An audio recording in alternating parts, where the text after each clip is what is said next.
بسم الله الرحمن الرحيم.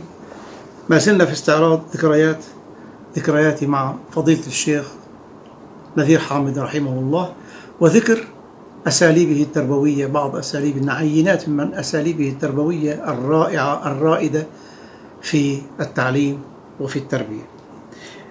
ذكرنا مثالين أو ثلاثة، والآن مثال آخر. سأله أحد الطلاب فقال له: يا أستاذ، هل الطاولة والورق، لعب الورق والطاولة، هذه الأشياء حرام؟ فقال: نعم. فقال له: ليش حرام؟ أنا وزملائي ندرس الآن، كنا ندرس فأردنا استراحة 5 دقائق أو 10 دقائق، لعبنا دق في هالطاولة ولا لعبنا في قال له: ما عندك لعبة لك ابني غيرها تلعب فيها؟ قال له: لا، أنا بسأل الله عليها، ليش حرام؟ بدي مالي مقتنع أنا. فضحك الأستاذ أيضا بهالأسلوب هذا، بنظرة العالم الواثق من نفسه، أيضا صاحب السماحة، بالضبط صاحب السماحة. فقال له: يا ابني، طيب لو الآن أخذتك الآن سنرى بأنك تقتنع أنت بنفسك. ليش؟ لو أخذتك من يدك الآن وركبنا في الباص، ذكر له الباص، وخرجنا نزلنا في العرقوب، في الموقف الباص بنزل في العرقوب، نزلنا أنا وياك، دخلنا في كذا، ثالث أول معمل، هناك معامل كثيرة، ثالث واحد على اليمين، طلع واحد من الطلاب قال له: هذا معمل تشينكو. قال له: ما شاء الله عليك، أحسنت، تعرفه؟ قال له: إيه؟ قال له: تمام. قال له: شفت بها. دخلنا عليه أنا وياك، معمل تشينكو، معمل ضخم. دخلنا على غرفة فيها الصوج الحديد، صاج اللي هو صفائح الحديد، أخذنا صفيحة أنا وياك بإيدينا، ودخلنا على ماكينة الطعاجة في غرفة ثانية، طعجناها، عملناها، شكلناها تشكيل معين، مرة قال لك يا بعدين بقول لك إيه.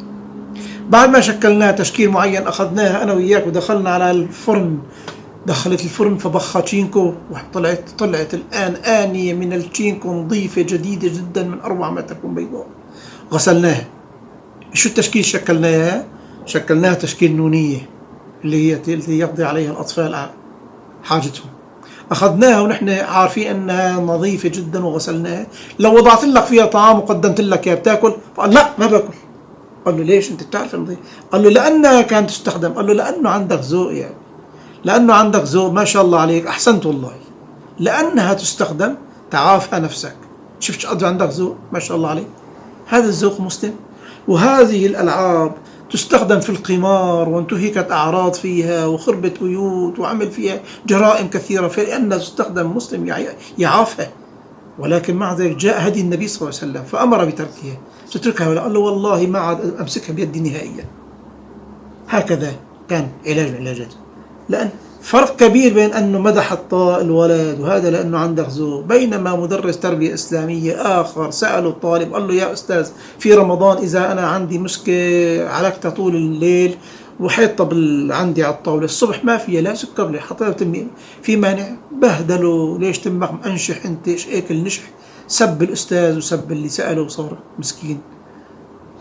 فرق كبير، هذا أمام عينينا شايفينه صورة. قلت له: لك يا ابني، يا أخي، الله يرضى عليك، أنت بتعرف نواقض الصيام ولا لا؟ درستها؟ لا. لو بتنقض؟ قال: لا، ما تنقض. ليش سألت الأستاذ؟ قال: يعني إذا سألته بجاوبني هالجواب. قلت له: والله عندك حق، بس أقول لك تعال عندي. قلت له: لو أنت الآن في أي لحظة في رمضان إذا أحببت لحتى أرضك، قلت تعال عندي الأرضك وادخل في على خان خيري بك، هناك في يهود.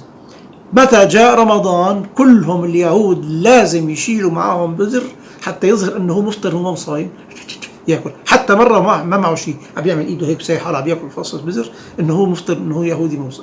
قلت له: تريد تصير مثله؟ قال لي: لا والله، هيك العالم تحكي. قلت له: شفت، نحن وجدنا في الشيخ نذير انه كل اسلوبه كله بريء من هذه التشنجات، الايذاء للناس، وهجاء الطالب. كونك انت معلم تهجي الطالب تبهدله، هذا مثل ابني لو كان ما بصير الكلام، انت داعي. هالكلام هذا أنا أثر في نفسي، فوجدت أنه لساني الطويل اللي ذكرت لكم إياه في الماضي وسأذكر في الحلقة القادمة إن شاء الله، جعلني أعيد النظر فيه مرة ثانية، لأنني صحيح رديت عن الإسلام لكن آذيت، ما نفعت مثل ما نفع الشيخ رحمه الله. والسلام عليكم.